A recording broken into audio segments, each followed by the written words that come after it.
Todos veteranos? Então tá bom. Então eu vou pedir que um veterano venha até aqui para fazer a leitura, por gentileza. Do Vida Feliz. Nossa! Hoje? Hoje eu tô. Foi. Cheguei primeiro, gente, pela primeira vez. Parabéns. Todas as perguntas da. É mesmo? Parabéns. Olha só, hein? Gabriela, É aleatório. a dor que te alcança é tua. Ninguém a sofrerá por ti. Os amigos se apiedarão, buscarão te auxiliar. Porém, o empenho estará cravado nas carnes da tua alma. Da mesma forma, a felicidade que te chega é tua. Haverá riso e satisfação entre aqueles que te amam. Todavia, a sensação de júbilo não a podes repartir com ninguém. Isso posto, no sofrimento não imponhas amargura àqueles que te cercam. Conforme na alegria, não podes fazer com que eles se sintam ditosos. Obrigado, Vitória. Para a gente refletir, Gotículas de Reforma Íntima, com Divaldo e Joana de Ângeles. Tudo bem, turma. É o livro Vida Feliz, psicografia Divaldo Pereira Franco, espírito Joana de Ângeles. Pessoal, como foi o encontro da semana passada? Alguma dúvida, algum ponto para a gente retomar? Fora as questões que ainda faltam, né? Pois não. Eu fiquei pensando a semana inteira sobre o que você falou, sobre uma questão que a gente precisa, às vezes, falar sim, eu aceito. Sim. Mas como assim? Dê um exemplo, por favor. Me dê um exemplo, você.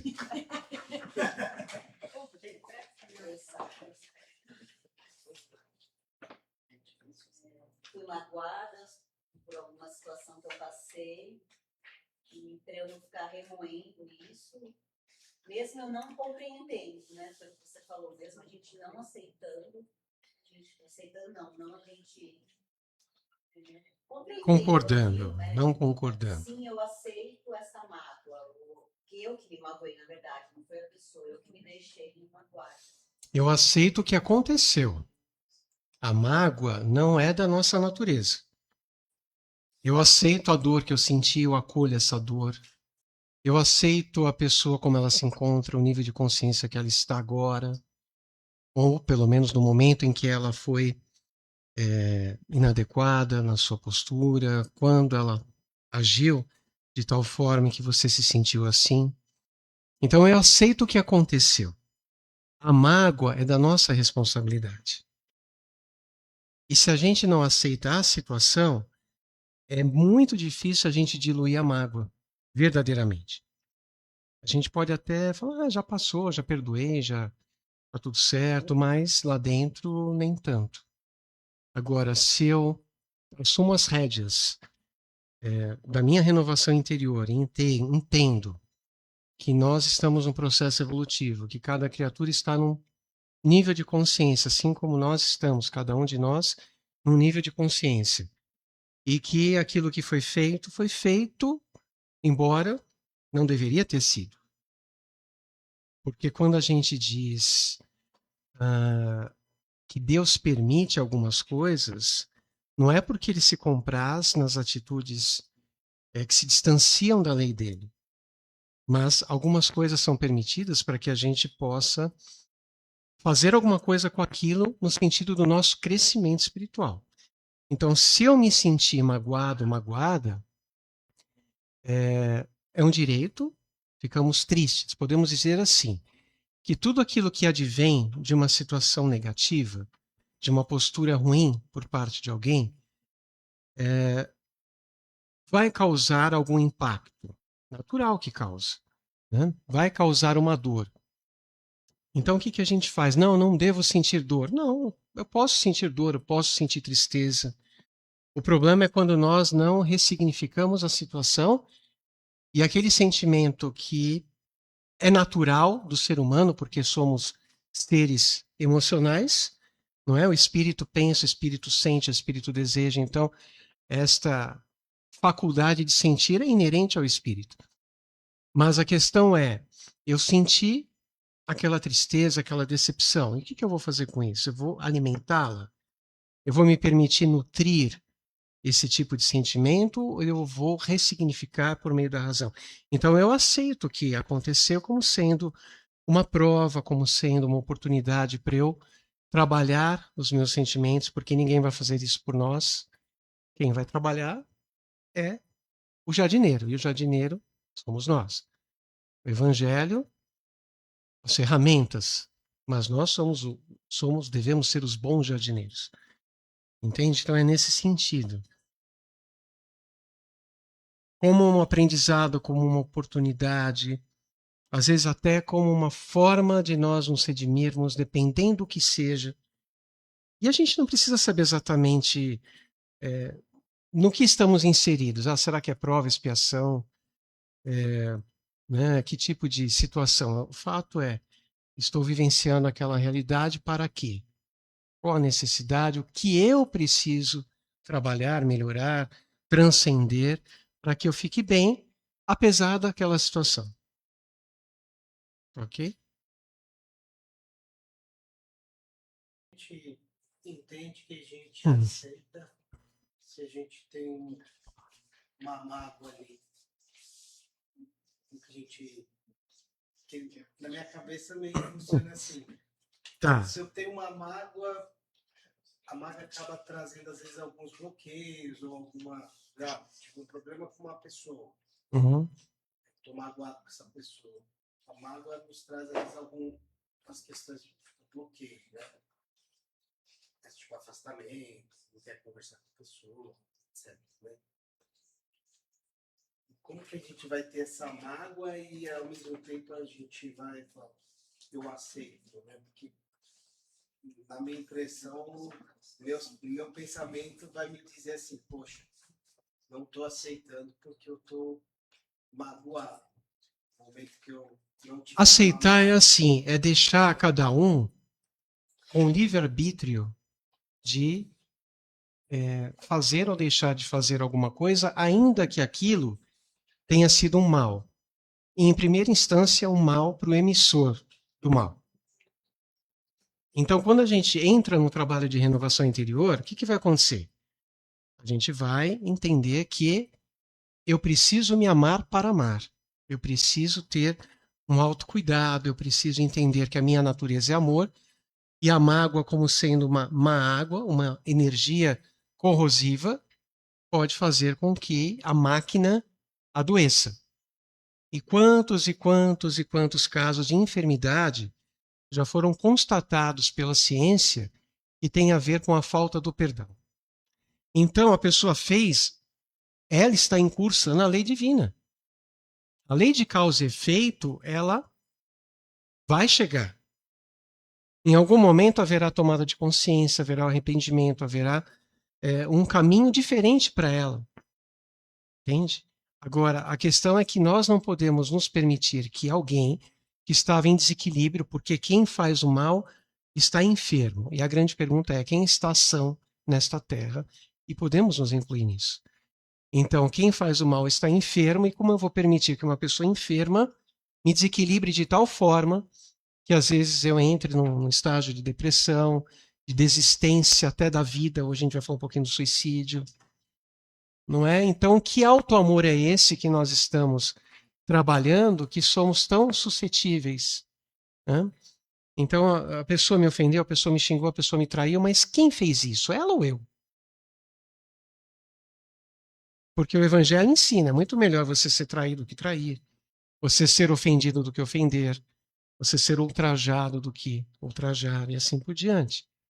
Há mais coragem em resistir a uma agressão e deixando isso com a responsabilidade de quem o emitiu, do que nós ficarmos naquela luta, naquela briga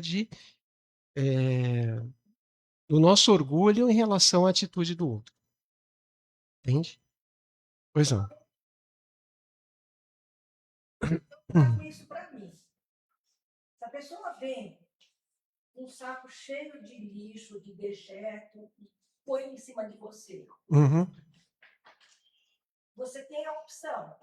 Você ficar segurando aquilo e ruminando, ou falar assim, devolve, não me pertence. Eu não quero abraçar isso. E você deixa para lá. Guarda o seu lixo com você, eu não quero, obrigado. Né? Você não é obrigado a aceitar. Né? E a gente tentar, no amor eu vejo, assim, se a pessoa me ofendeu, me chamou de um monte de coisa, que eu sei que eu não sou, para mim não faz diferença nenhuma. Deixa ele com a opinião dele, eu tenho a minha opinião e vamos para frente, vida que segue. Essa ideia, né? A gente procurar trabalhar a diluição, né? Daquele sentimento. Lembra, no começo vem com dor, vem com desapontamento, às vezes, né? Aquela indignação, indignado. Natural. Mas o que a gente vai fazer com isso? Então, o espírito, somos espíritos. O espírito é como um diamante. E a gente tem que cuidar dessa pedra preciosa que somos. Porque senão esse diamante não vai se tornar aquilo que ele foi destinado. No começo uma pedra bruta, né? Mais para frente vai se tornar uma pedra preciosa. Mas para Deus nós já somos essa pedra preciosa.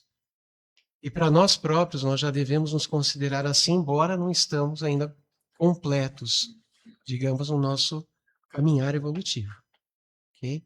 Mas é um exercício. Que bom, né, que a gente entende com a doutrina espírita que precisamos, por amor a nós, em primeiro lugar, trabalhar esses sentimentos e nos liberarmos deles, porque senão a gente não vai encontrar felicidade. A gente fala tanto, né, de felicidade, mas como a gente vai ser feliz com uma energia tóxica, né, nos trazendo peso, carga, né? Oi. Nós estamos no caminho da evolução, né? Eu acho que todo mundo aqui está tentando evoluir, né? Mas eu também fiquei pensando sobre isso na nossa aula da semana passada. Fiquei pensando assim, se alguém, por exemplo, tira a vida de um ente querido, de um filho, né? Como que a gente consegue, né, perdoar, ou como que a gente consegue não sentir transcender? É lógico que talvez essa dor, ela permaneça. Talvez essa dor permaneça por um bom tempo. Principalmente a saudade, né, que a gente sente. Mas assim, sim, em relação à pessoa, se a gente fragmentar a doutrina espírita, ou seja, da doutrina espírita eu vou considerar o fato de eu ser imortal. Ainda bem que todo mundo leu aí Penas e Gozos Terrenos, né? Porque nós vamos a todo mundo com as perguntinhas afiadas, né? Todos, tá bom? Então posso continuar aqui, né? Então, a ideia fragmentada da doutrina espírita é assim, entender que sou imortal. Alguém duvida que é imortal aqui? Tá, todo mundo tem essa ideia de espiritualidade que todas as religiões têm, ok? Então, toda religião tem essa ideia de que há vida depois da morte do corpo físico. Agora, como essa vida, a gente vai entender bem na doutrina espírita. Mas todo mundo concorda. Todo mundo concorda que há uma lei chamada reencarnação. Né? Então, falamos aí, estamos falando dos pontos principais da doutrina. Então, reencarnação, pluralidade das existências. Pluralidade dos mundos, a gente também estuda na doutrina, e para nós não é tão difícil, principalmente porque a gente sabe que a própria a ciência não revela tanto, mas tantos e tantos casos aí de fenômenos e OVNIs e outras coisas que existem, mas que não são tão transparentes, né? Porque isso ainda é tudo muito velado.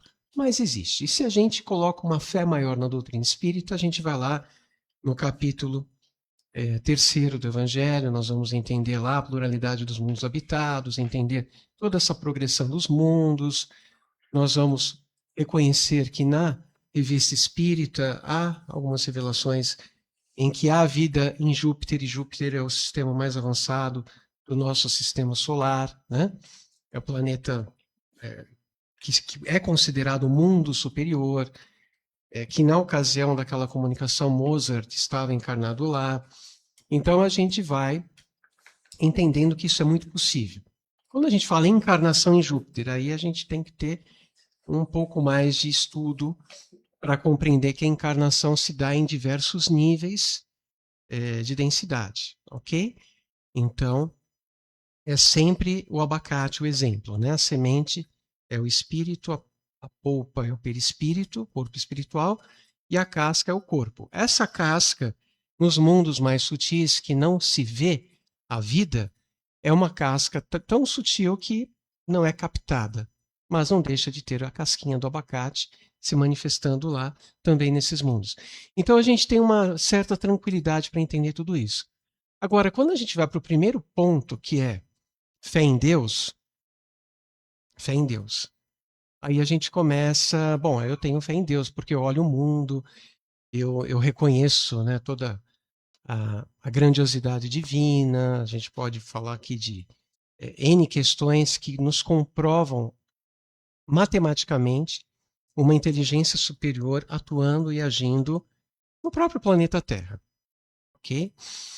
Muito bem, mas isso é assunto para o começo do estudo doutrinário, que a gente fala de Deus, etc. Mas quando a gente medita sobre acontecimentos da nossa vida, principalmente aqueles que causam dor, a nossa fé, muitas vezes, ela oscila. Porque eu posso sentir dor. Eu tenho uma amiga que ela é inclusive tarefeira da casa, ela estuda com a gente e ela passou por uma prova muito difícil. A filha desencarnou adolescente. Não importa se foi alguém que tirou a vida ou, não é, no caso que a colega trouxe, como lidar com esse sentimento, o fato é que ela desencarnou. E para os pais, para a família, no caso, é muito difícil. Né? E a gente, em tese, falaria sobre isso hoje também. A gente aproveita e já dá um spoiler aqui. Como que eu vou lidar com essa situação? Por quê? Né? Se eu busco a doutrina espírita por entender que há uma verdade e um convite para uma transcendência de pensamento, eu vou compreender que a vida natural não é a encarnação. A vida natural é a vida em espírito. E até a gente conseguir vivenciar um pouco mais isso, demora. Tanto é que nós estamos nessa jornada de aprendizado há quantas encarnações? Não é? Só que agora estamos mais maduros para compreender essa verdade da vida. Mas não deixa de ser uma prova muito difícil, uma prova muito dura. Porém, a filha voltou ao mundo espiritual. E voltou por quê? Não sabemos. Mas sabemos que foi permitida esta volta. Estava nos desígnios divinos esta volta, nesta idade. Porque ela cumpriu o tempo dela. Ela teve a missão dela aqui finda, completa. E nós ficamos. Se o nosso entendimento da vida espiritual é muito ínfimo, muitas vezes é natural que o sentimento de egoísmo não aceite. Fala, mas como assim? Eu não aceito, por isso entro sim. Se eu não aceito, eu me revolto. Eu me mantenho com uma energia densa. Agora, se eu coloco a minha fé em Deus, eu vou entender que nada acontece sem a permissão dele. E que ele ama as suas criaturas. E que a vida verdadeira, em termos de plenitude, é a vida no espírito. Aqui é a vida transitória. Lógico que esta vida verdadeira também. Mas é transitória, é momentânea, é efêmera. Ela tem o seu tempo. E para onde a gente volta? Para o lugar que a gente veio. De onde a gente veio. A questão é como voltamos. Porque há várias regiões do mundo espiritual, não é? Mesmo no entorno do planeta Terra, que nós estamos trabalhando para estarmos numa boa região, num local em que nós poderemos nos desenvolver, estudar, trabalhar, viver muito mais abundantemente do que aqui. Agora, se eu não aceito, eu vou o quê? Me revoltar contra Deus, e a minha vida como vai ser? Uma pessoa amargurada, uma pessoa infeliz. Puxa, mas eu sinto saudade. A gente sente. Eu sinto saudade do meu pai, da minha mãe, que desencarnou tem 1 ano e meio. Saudade a gente sente. Mas a gente sabe que a vida continua. A gente sabe que a vida continua. E no caso de alguém que faz o mal, Jesus disse assim: os escândalos são necessários, mas ai daquele por quem o escândalo advier. Porque muitas vezes alguém que é tirado da vida, há uma expiação envolvida aí. Há uma questão relativa a outra existência que nós não sabemos o contexto. Provavelmente, não dá para a gente dizer de forma absoluta, mas que era a hora de ir, era. Senão não teria ido. Senão não teria ido. E o que a gente faz? Tem que aceitar. Puxa, mas aquela pessoa se enveredou para a bebida, ela foi acometida de uma cirrose hepática, desencarnou por conta disso. Puxa, mas isso foi da vontade de Deus? Não. Mas foi lei de causa e efeito, consequência. Não é? Um processo expiativo já vivenciado na própria existência. Então foi o quê? Foi um abuso, foi um excesso, foi um mau uso do livre-arbítrio, e a desencarnação não é a vontade divina. A escolha do espírito antecipou esse momento. Então a gente tem que entender que algumas coisas está na programação reencarnatória, ok? Algumas coisas estão na programação e outras coisas é o mau direcionamento do livre-arbítrio. Então a gente tem que trabalhar o quê? O perdão. Porque essa pessoa, ela vai ter que resgatar. Não tem outro caminho, é o resgate espiritual. E aí a consciência dessa pessoa será o seu próprio juiz. E as consequências, elas são muito entristecedoras de se ver, de se contemplar, né, de se verificar. Mas é da lei. E porque Deus nos faculta o livre-arbítrio. Agora, esta fé que precisa o quê? Nos mobilizar para esse entendimento que Deus é amor. Então, aquele ente querido partiu, então a minha missão não acabou, a dele teve o seu término neste ciclo. Entende? Agora, a gente vai nutrir um ressentimento, então eu estou, de alguma maneira, decidindo ser infeliz. É isso que a gente tem que pensar. É um pouco difícil quando envolve dores.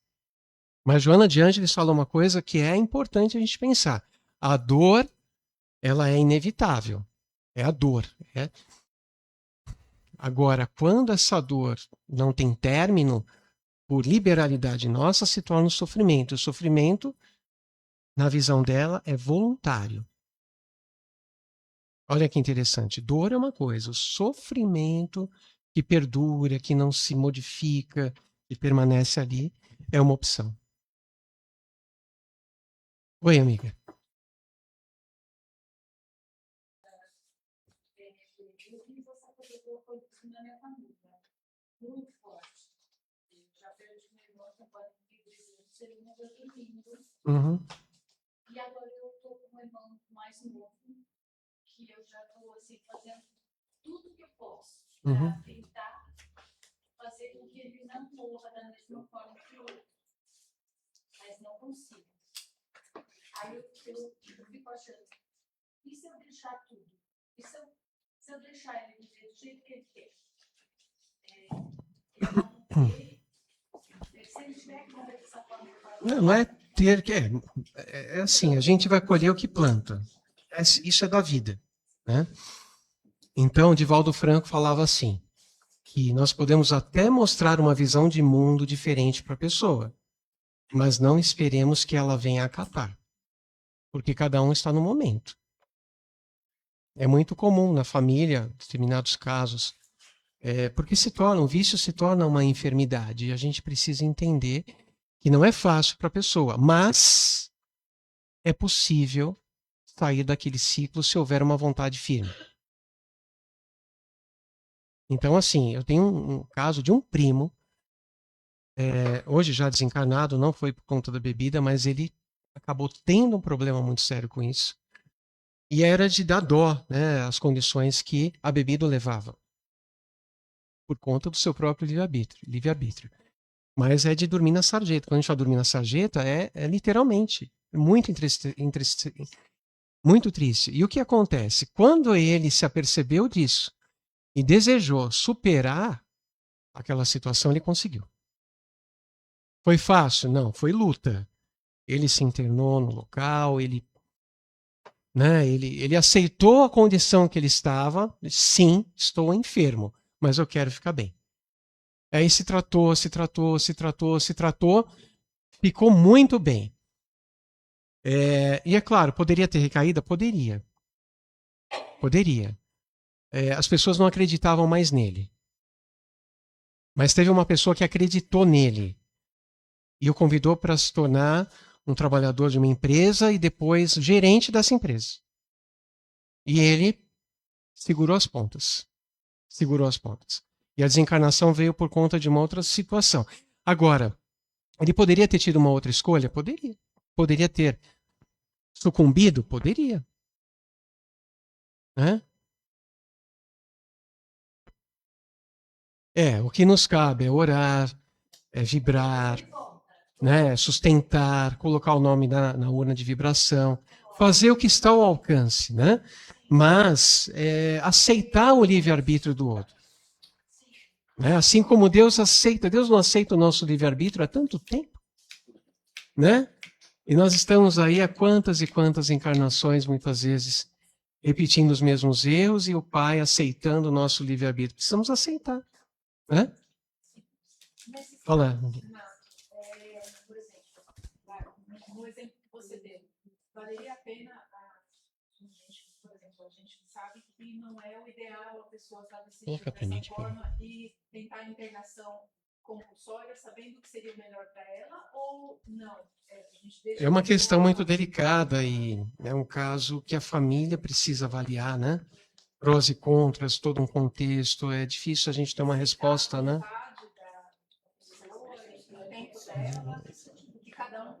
A gente precisa verificar como ela se encontra, né? Às vezes a pessoa ela não está mais em condição de discernir e é como as reencarnações compulsórias, né? Encarnação compulsória acontece, o que é essa compulsoriedade?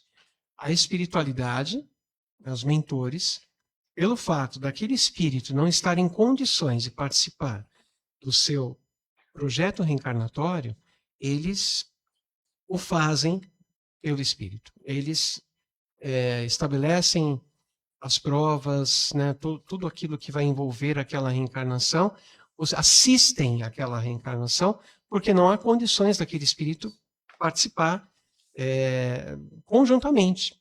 Não tem ainda uma maturidade do senso moral, não tem ainda um equilíbrio espiritual para poder olhar para o seu pretérito e, a partir daquela conversa, né, daquelas propostas que são sugeridas e outras que às vezes são propostas pelo próprio interessado na reencarnação, de acontecer conjuntamente, às vezes não. Então, cada situação vai ser uma situação, né? Tá bom, gente? Olha só. Nós paramos aqui. Lei de amor, justiça e caridade. Essas 3 perguntinhas: qual a virtude mais meritória? O que dizer do sentimento do bem nos mundos mais adiantados do que a Terra? O que é e qual a importância do autoconhecimento? O que deve acompanhá-lo para que o espírito evolua? E como fazê-lo? Então, conversamos em grupo sobre essas perguntas que estão todas no Livro dos Espíritos. E a gente viu que a virtude mais meritória é a caridade, e a gente tem que ver no nível mais desinteressado possível, né? Então, desinteresse no bem que se faz se constitui a virtude mais meritória, né? Então, toda virtude tem seu mérito próprio, porque todas indicam progresso na senda do bem. Todas as virtudes têm o seu mérito, ok? A virtude sempre que há resistência voluntária ao arrastamento dos maus pendores. Então, aquele que está inclinado ao álcool, por exemplo, quando ele consegue resistir ao mau arrastamento, isso é uma virtude que está ali falando mais alto do que a dificuldade que ele vem passando, né? Então, é uma resistência, isso que a doutrina espírita vai nos convidar. É um exercício de vontade firme no nosso trabalho de autoburilamento. A sublimidade da virtude, porém, está no sacrifício do interesse pessoal pelo bem do próximo, sem pensamento oculto. Então, a gente sempre fala que a caridade começa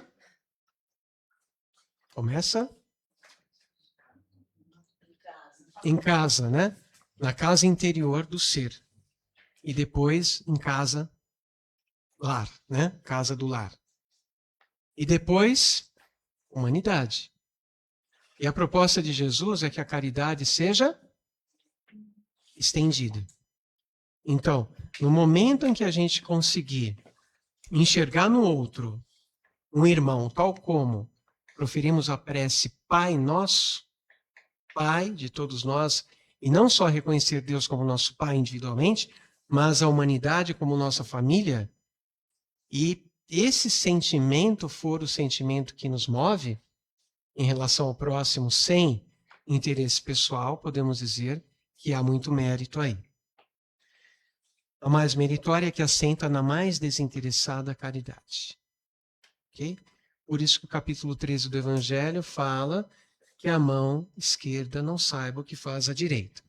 E aí tem todo o desdobramento, né, das instruções dos Espíritos, nos ajudando a compreender isso. O que dizer do sentimento do bem nos mundos mais adiantados do que a Terra? Como que é esse sentimento do bem nesses mundos superiores? Esses espíritos mais adiantados precisam fazer um esforço para serem bons? Né?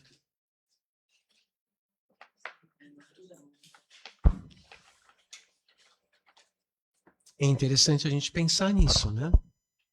É a nossa destinação, progressão dos mundos, e nós vamos habitando esses mundos mais adiantados na medida em que nós vamos evoluindo.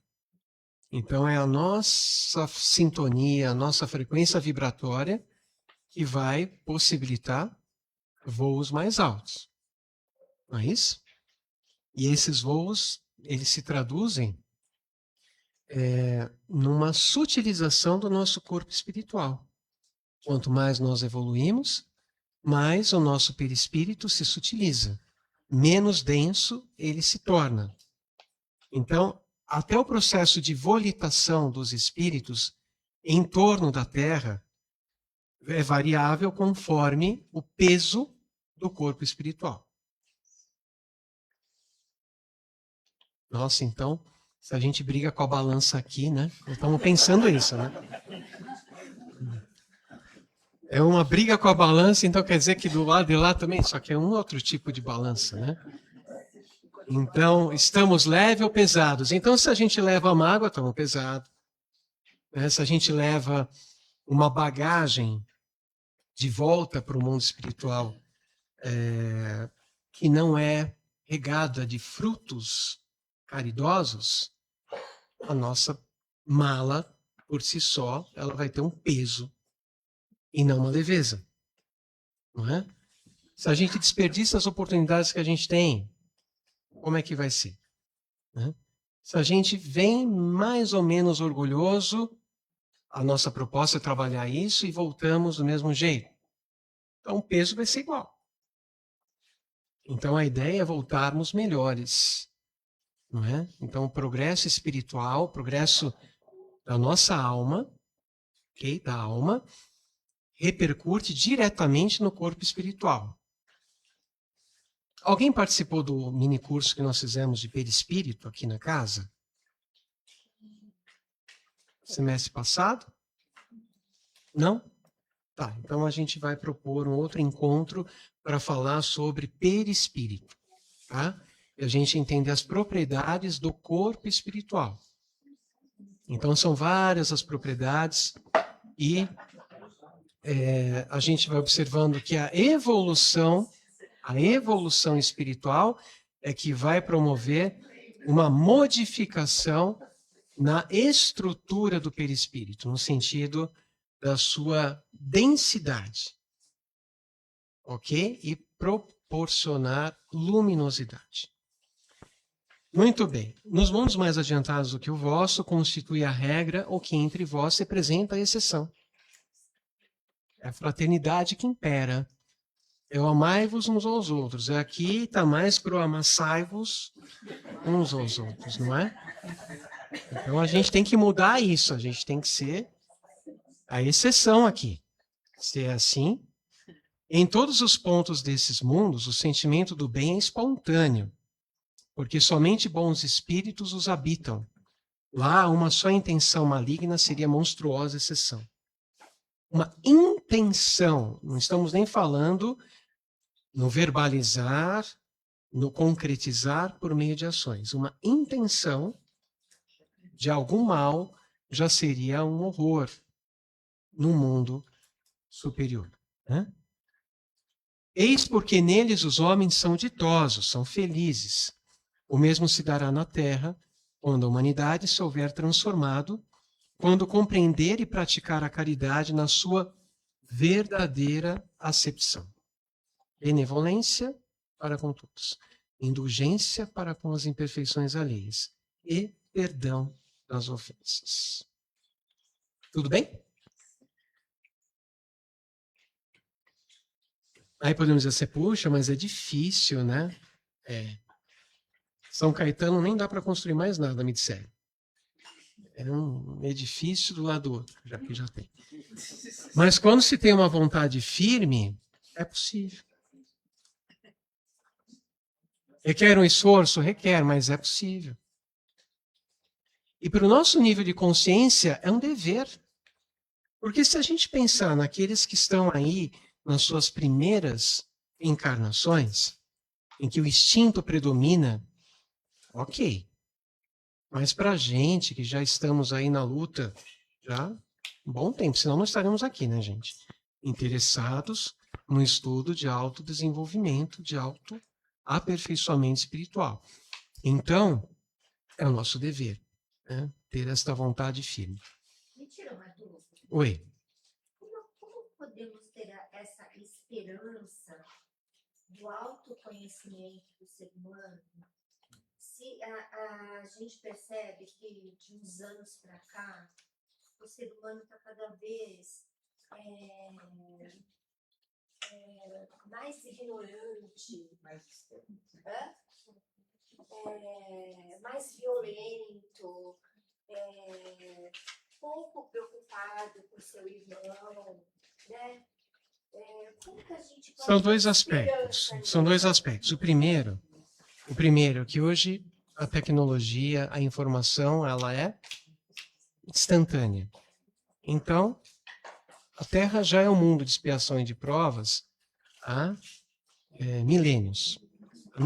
Quando deixou de ser um mundo primitivo, adentrou ao mundo de expiação e de provas.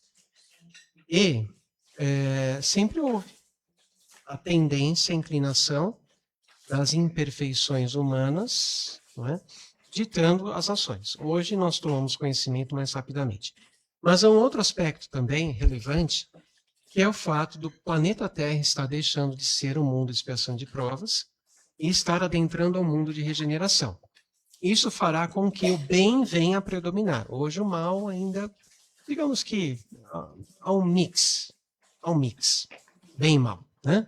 Eu acho que esse mix está bem. Oi? Eu acho que esse mix está bem invertido, viu? Eu acho que o mal está. Exatamente. Então, a gente tem essa sensação, mas a gente não está sob esta onisciência de 8 bilhões de espíritos encarnados, como estão, e nem de 14 a 21 bilhões de desencarnados. Para a gente falar do planeta Terra, né? E sempre nos vai mostrar o pior, né? Sim, exatamente. É mostrado, porque isso vende, né? Isso é interessante. Agora, se a gente parar para contar quantos núcleos espíritas existem no Brasil, quantas ONGs não foram criadas nas últimas décadas, e assim por diante. Mas a gente tende a focar, é natural, mas precisamos sair desse lugar. De qualquer forma, não dá para dizer que não há o mal. Há. Mas, nesse processo de transformação planetária, aqueles que não se propuserem a uma predisposição a uma renovação, não poderão continuar reencarnando nas próximas reencarnações aqui na Terra. Então serão que migrarão para mundos menos adiantados. Que assim seja, que nós possamos estar aqui também, né? Temos que fazer a nossa parte, porque às vezes a gente olha o mal, alguém que gente, tudo é intenção. A gente não tem essa balança. Às vezes a gente pode considerar alguém que, de repente, a gente não sabe as circunstâncias, mas que promove o mal, que a gente fala, nossa, que horror. Né? E aquele outro que comete o crime do colarinho branco, por exemplo, tá? A gente fala, não, esse crime do colarinho branco está tão em voga, né? Tão comum, que isso nem para a gente não é mal mais. Né? Mas aí quando você vê o olhar divino, que é todo pureza e justiça, em relação ao móvel das ações, de um caso de outro, alguém tira a vida de alguém, agora, por que isso aconteceu? O que esteve ali envolvido? Né? E esse espírito se arrependeu, não se arrependeu? Qual que é todo o entorno daquela história? Tá? Então, a gente tem que entender o seguinte, o Evangelho fala, né, que há faltas que para nós passam despercebidas, mas que para o olhar do Deus de pureza são grandes desvios da lei. Entende? Então, a gente não tem muito essa medida. Mas é entender que esse processo está acontecendo, as últimas oportunidades reencarnatórias estão sendo dadas, e é claro que nós vamos ver aí uma situação de muita miscigenação em termos de valores morais presentes no planeta. Okay? Mas a gente tem que olhar, tem que colocar o nosso foco naquilo que é bom.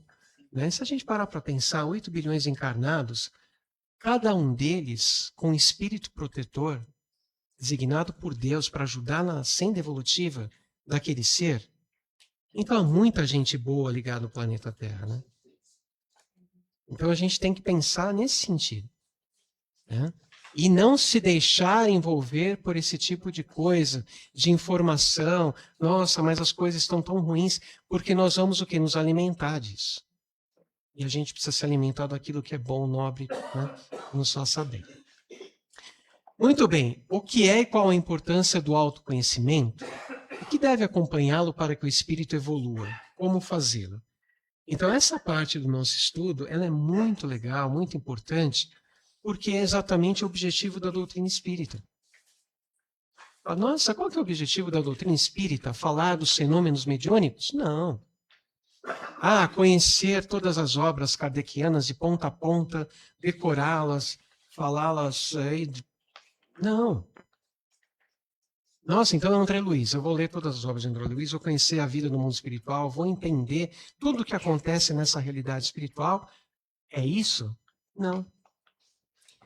Mahatma Gandhi dizia assim, se perdessem todos os livros sagrados da humanidade e sobrasse apenas o Sermão da Montanha, a humanidade estaria salva. Então o que a gente precisa? Só entender a essência do Evangelho e viver essa realidade. E pronto, está tudo certo. E para isso a gente esbarra onde? No autoconhecimento. Porque o Evangelho é o dever ser. É o dever ser. Capítulo 17. Sede perfeitos. A gente traduz por sede melhores. Sede melhores. Vamos trabalhar essa melhora. Porque um pouquinho que a gente melhora, nossa, é um salto já que a gente dá. Uma mágoa que a gente transcende, nossa, para quem vivia guardando ressentimento a tantas existências, se libertar disso nessa é um mérito. Mérito do esforço pessoal também. Não é isso? Então, o que a gente precisa se autoconhecer, e se nós, nessa busca, enxergarmos coisas que nós não gostamos muito, não tem problema. O importante é não deixar de se amar um instante sequer. Não desistir de si um instante sequer. Porque aí a gente vai conseguir. Aí a gente vai conseguir. Qual o meio prático mais eficaz que tem o homem de se melhorar nesta vida e de resistir à atração do mal? Um sábio da antiguidade disse: conhece-te a ti mesmo. Então, quer dizer, se há uma atração do mal, é porque a gente ainda não é todo luz. A gente ainda não é todo amor. Não é isso? Mas livrai-nos do mal, que assim seja. É o mal de fora? Também. Mas se o mal de dentro é transformado, o de fora não vai ter muita liga, sintonia, conexão. Né? Olha o que Santo Agostinho vai dizer. Fazei o que eu fazia quando vivi na terra. Ao fim do dia, interrogava minha consciência, passava a revista ao que fizera e perguntava a mim mesmo se não faltara algum dever. Se ninguém tivera motivo para de mim se queixar. Então, interrogação da consciência é porque a lei de Deus está escrita na consciência. Está gravada no espírito. Então a gente sabe quando erra, a gente sabe quando se equivoca, a gente sabe quando está ressentido, a gente sabe quando poderia ter feito melhor, ter respondido de uma forma mais tranquila, sem aquela agressividade ou aquelas palavras mais duras. Então é o balanço de cada dia a gente faz. Não é tão simples a gente fazer isso, até porque a gente está num turbilhão de coisas, né? Aí quando chega de noite, a gente já está mais para lá que Bagdá, não é? Aí ontem eu estava digitando no computador, isso era tarde da noite. Aí quando eu me dei conta, eu estava dormindo ali. Não deu para fazer esse trabalho, eu vou. Mas isso é minha responsabilidade de melhorar, né? Me antecipar às coisas. Mas a gente chega cansado, né? Aquela coisa toda. Mas esse é o banho do espírito. Deixar de tomar banho, ninguém deixa, né? Com esse frio, já vi que teve gente que olhou pro chão, coçou a cabeça. Ah, às vezes falha. Hã? Ah, tá. Às vezes a gente... Ontem não deu? Não.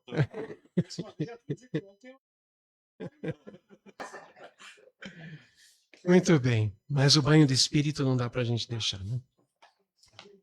Foi assim que cheguei a me conhecer e a ver o que em mim precisava de reforma.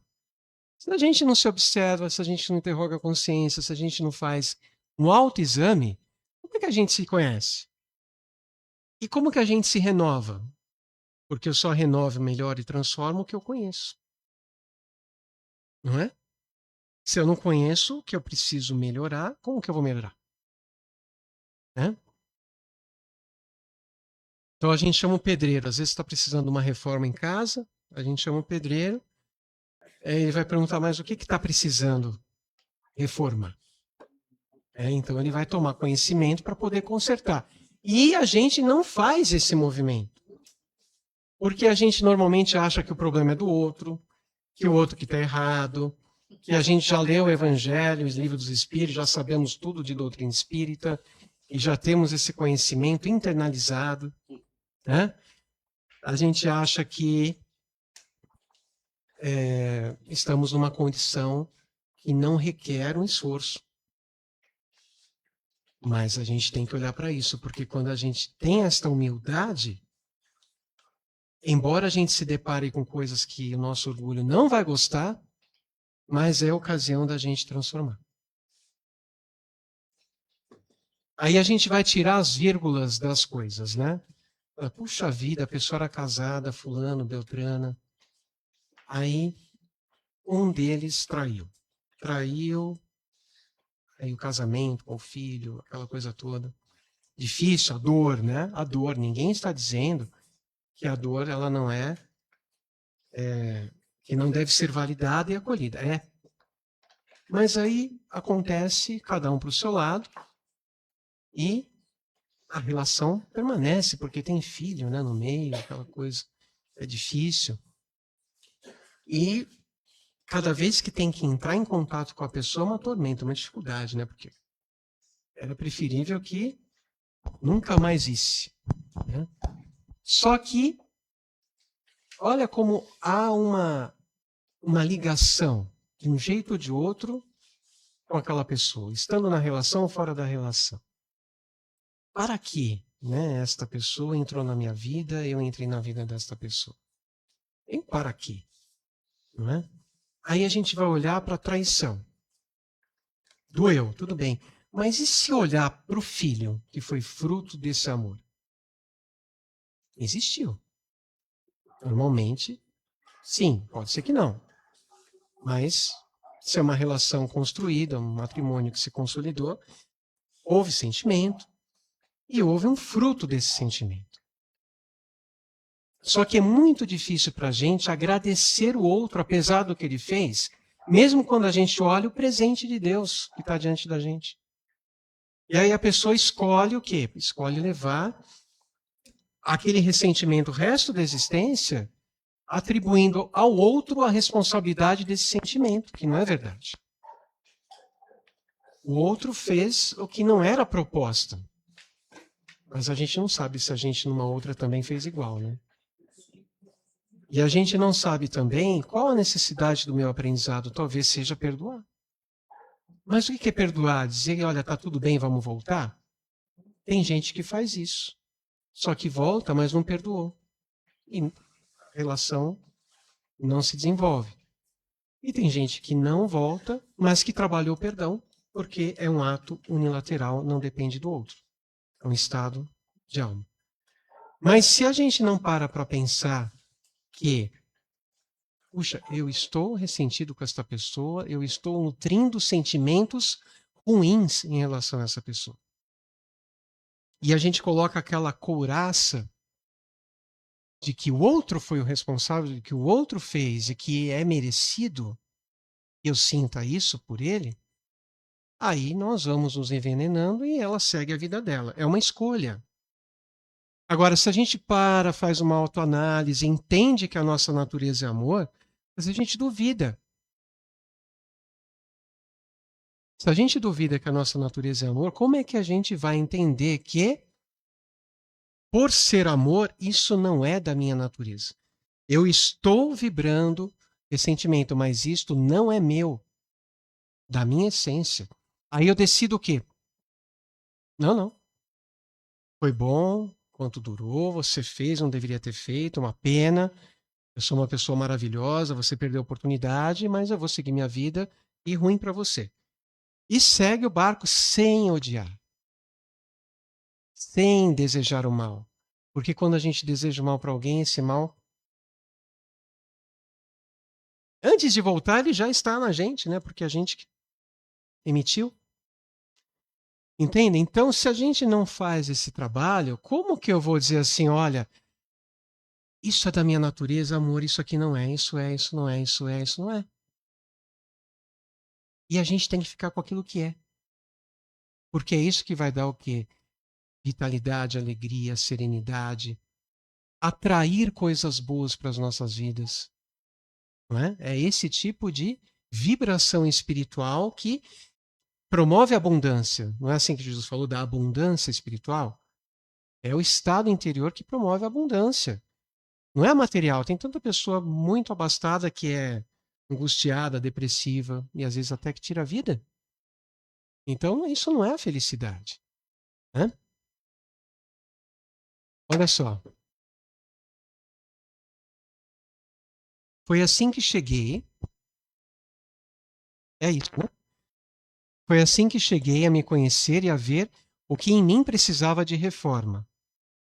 Aquele que todas as noites evocasse todas as ações que praticara durante o dia e perguntasse a si mesmo bem ou mal que havia feito, rogando a Deus e ao seu anjo de guarda que o esclarecessem, grande força adquiriria para se aperfeiçoar, porque, crede-me, Deus o assistiria. Deus, que é todo amor, onisciente, onipresente, vai nos ajudar nesse movimento. Mas se não tiver o batei, como que a porta vai se abrir? Não é? Se não houver o pedir, como é que nós vamos obter? Então depende da gente. Dirigi a vós mesmos perguntas, interrogai-vos sobre o que tendes feito e com que objetivo procedestes em tal ou tal circunstância. Sobre se fizestes alguma coisa que, feita por outrem, censuraríeis. Sobre se realizaste alguma ação que não ousaríeis confessar. Mas se fez, está feito. O arrependimento ele tem que ser algo que nos move a uma mudança de atitude e a uma reparação. Fala, puxa, falhei aqui. Perdoa. Primeiro, a gente se perdoa, mas... né? E normalmente é muito no lar que acontecem essas coisas, né? As relações mais próximas. E a gente sempre tem que pensar assim, bom, mas quem tem filho estudando lá embaixo aí? Olha só. E se a gente antes de dar, que às vezes a gente dá, né? Aquela chamada, agressão não, hein, gente? Pelo amor de Deus. Se isso aconteceu, vamos... Uma nova senda. Auto-perdão. Nova criatura em Cristo somos. Mas violência não vai resolver nada, só vai inspirar a revolta, o medo e a falta de confiança do filho no responsável. Mas cada um é livre para ter aí a sua visão de educação. Né? Então, pensando no filho, na filha, o que pensar se aquela criança fosse Jesus, traquina? Nós teríamos coragem de falar o que a gente fala às vezes, agir como a gente age às vezes, se comportar como a gente se comporta às vezes? E se fosse Jesus ali, missionário? Mãe Maria, missionária, só que é criança. Ah, mas precisa ser educado. Precisa. E o Evangelho fala muito claro. Se o papel dos pais falharem nesse sentido, depois não adianta chorar o leite derramado. Mas não é espancando também. Né? Mas às vezes a gente é ríspido, às vezes a gente é intolerante, às vezes a gente é extremamente impaciente e agressivo. Mas se fosse Jesus, nós seríamos? Eu acho um barato, né? Às vezes a gente vem de fora ali, tal, para o tratamento na casa. Tratamento, tal. Alguém já passou aqui na sala de cirurgia? Já? Muito bem. Mas quando a gente entra na sala de cirurgia, parece que baixo o anjinho, a freira, é o monge, nossa, mas é o nosso lado, doutor Hans. Doutor. E a gente deita na maca. Nossa, que imagem bonita. Né? Então, por que eu estou dizendo isso, gente? Que a gente tem que trabalhar essas pequenas coisas também. Né? Porque é isso que vai processar a evolução nossa. Da escada aqui, o cara estava fazendo, uma mulher estava fazendo palestra. Nessa era assistida. E a mulher no celular. E a palestra correndo solta ali no celular. Aí aquilo me incomodou, né? Eu não vou falar nada. Aí quando acabou a palestra, o Wes foi fazer oração. Aí ele ficou no celular. Ficou assim, 10 minutos ali. Aí acabou, o Wes acabou de falar, pegou o celular de novo. Aí eu não aguentei. Eu falei, filha, você acha que 10 minutos vai salvar a nossa? Desculpa, mas não é 10 minutos que vai fazer você resolver esse problema aqui, não. Aí ela pegou e desceu. Nunca mais apareceu. Dá, né? Agora tem um outro fato também, né, Renato? Oi. Curioso, nos dias de trabalho, jogos de quarta-feira, o que as pessoas falam na sala, gente, é um negócio me incomoda, cara. Você tá ali naquela coisa, e de repente tem duas comadres, assim. Não para. Meu, não para. É impressionante, né? Quer dizer, aí eu penso nisso. Pessoal, olha só que interessante, ó. Mas a gente observa os comportamentos, né? Nos nossos antes de conhecermos um pouco mais a doutrina, por exemplo. Mas o que acontece?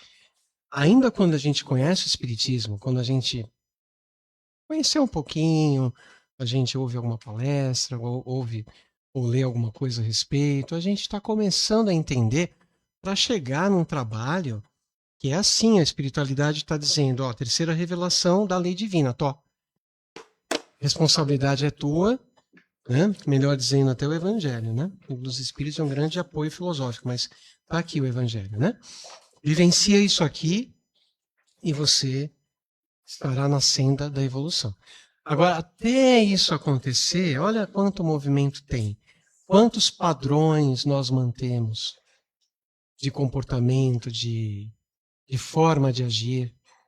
E aí a gente vai entendendo que podemos melhorar. Mas entre compreender que podemos melhorar e se esforçar para melhorar, tem uma distância. Por isso, quando que eu vou me dizer espírita de verdade? Quando? Allan Kardec já nos disse. Reconhece-se o verdadeiro espírita pela sua transformação moral. Então ele está nesse movimento de ser melhor hoje, mais do que ontem, amanhã melhor do que hoje. No esforço de domar as suas más inclinações. Se nós estivermos conscientes disso e trabalhando, somos verdadeiros espíritas. Senão, somos espíritas, assim, simpatizantes, digamos. Tem um filme do Chico Xavier que está em cartaz, né? Sexo E Destino. Aí eu fui assistir hoje. E, assim, fala totalmente sobre perdão, né? Perdão, autoconhecimento e a gente evoluir, né? É muito bom. Eu fui assistir hoje. Então fica a dica aí. Vale a pena. Tudo bem. Olha lá. Vamos lá, Anderson. Perguntai ainda mais. Se aprovesse a Deus chamar-me nesse momento, teria que temer o olhar de alguém ao entrar de novo no mundo dos espíritos, onde nada pode ser ocultado? Olha só a pergunta, porque a gente vai um dia atrás do outro, um dia atrás do outro, um dia atrás do outro, mas qual é o dia do retorno ao mundo espiritual? Não sabemos, né? Examinai o que pudestes ter realizado contra Deus, depois contra o vosso próximo e finalmente contra vós mesmos. As respostas os darão ou descanso para a vossa consciência ou a indicação de um mal que precise ser curado. Então Deus, Jesus, não quer a destruição do pecador, mas do pecado. E pecado, hamartia, né? Vem do latim, vai dizer o quê? Errar o alvo. Errar o alvo. Né? O conhecimento de si mesmo é, portanto, a chave do progresso individual. Direis, como há de alguém julgar-se a si mesmo? Não está aí a ilusão do amor próprio para atenuar as faltas e torná-las desculpáveis? Né? Então é uma reflexão. O avarento se considera apenas econômico e previdente. Então a gente normalmente vai o quê? Encontrar formas de atenuar e não descortinar para nós mesmos uma realidade. Então o avarento se considera apenas econômico e previdente. O orgulhoso julga que em si só há dignidade. Isto é muito real. Mas tendes um meio de verificação que não pode iludir-vos. Quando estiverdes indecisos sobre o valor de uma de vossas ações, inquiri como a qualificaríeis se praticada por outra pessoa. É aquele movimento, né, inverso. Se a censurais noutrem, não podereis ter por legítima quando fordes o seu autor, pois que Deus não usa de duas medidas na aplicação de sua justiça. Procurai também saber o que dela pensam os vossos semelhantes, e não desprezeis a opinião dos vossos inimigos, porquanto esses nenhum interesse têm em mascarar a verdade, e Deus muitas vezes os coloca ao vosso lado como um espelho, a fim de que sejais advertidos com mais franqueza do que o faria um amigo. Né? Você vê, né? O Sandro, ele segurou. Agora, quando vai abordar, aí é que tem que ter o cuidado. Né? E aí que precisa depois fazer um balanço de como foi a intervenção, se ela não ultrapassou os limites ali, se usou de todo o cometimento, se foi cuidadoso o suficiente para não ferir a suscetibilidade do assistido, porque, olha só, e se o assistido por conta, não é o caso, se o assistido por conta de um jeito meio abrutalhado de falar, se pirulita da casa e falar que eu não volto mais. Então, olha só, eu posso... É assim, ó, olha que Divaldo Franco fala, a gente já vai terminar. Divaldo Franco diz assim, que a verdade ela é como um diamante. Só que para ela ser entregue, você precisa enrolar ela num tecido bem delicado de veludo e você oferece com todo carinho, com toda a caridade. E não pegar o diamante, atirar porque tem pontas e vai machucar. Então, se eu agir da melhor forma possível, com humildade, com respeito, tira a pessoa dali, porque imagina chamar a atenção do Denis. Denis está aqui, ó. Denis está pensando lá no Pilates que ele vai fazer amanhã. Aí, de repente, ele pega o celular. Aí eu vou, de repente, chegar pessoalmente ali, na frente de todo mundo, chamar a atenção do Denis. Não vai pegar bem. Então, a gente tem que ter um cuidado para falar, para educar. Ah, mas a gente não vai falar nada? Vamos aprender no Evangelho como a gente deve falar, para a gente não ter nenhum tipo de problema. Porque se essa pessoa desiste, a nossa consciência vai ficar pesarosa pelo fato dela ter se afastado por uma maneira indelicada da minha parte, ou sem muito cuidado de passar aquela orientação. Tá bom? Muito bem. E depois vamos ler isso aqui em casa. E aí nós vamos cair aqui, tá? 2 minutinhos. Esse quadro a gente já verificou em outra oportunidade. Para quem não o viu, a gente manda todo o material. Tá? Então, aqui está o nosso caminho, né? O nosso caminho é o amor, que está aqui embaixo. Todas as virtudes, não estão todas aqui, mas todas as virtudes estão atreladas ao amor. E aí a gente tem que pensar, fazer esta inquirição de consciência, essa autoanálise, para ver o quanto a gente já desenvolveu disso aqui. Porque se eu sou amor, isso é meu, é da minha natureza. E o quanto eu ainda estou vibrando lá em cima, não é? Naquilo que diz respeito ao desamor, vícios morais e sociais. Né? E aí nós vamos o quê? Trabalhar a virtude para poder transcender a imperfeição. Com auto-amor, porque se não passar pelo auto-amor, nós vamos achar que não temos que resolver nada internamente, e precisamos. Ok? Então, se o amor é perdão, e eu estou guardando desamor, que é ressentimento, então eu preciso deixar minha natureza, que é amor, vibrar nesta frequência luz que está aqui. A gente pensa Jesus um espírito puro. Como é que ele chegou nesta envergadura espiritual se ele não fosse amor desde o princípio? Porque ele é tão filho de Deus quanto nós. E a sua jornada reencarnatória e evolutiva aconteceu em outros mundos, até chegar na condição de espírito puro. E se ele chegou nesta plenitude e veio mostrar para a gente o caminho, É porque aquela natureza que ele apresenta já estava nele desde o princípio. E foram as sucessivas reencarnações, nos mundos menos adiantados e nos mundos mais adiantados, até que ele conseguisse tornar-se um espírito puro, tal como é a nossa destinação.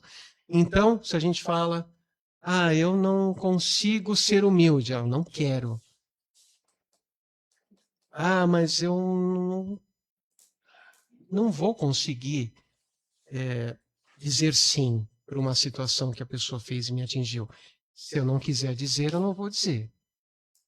Mas se eu quiser aceitar, trabalhar o meu sentimento, abençoar aquela pessoa e seguir livre de rancores, é da minha natureza. É uma decisão inteligente da nossa parte. E aqui a gente segue, ó. Primeiro, né?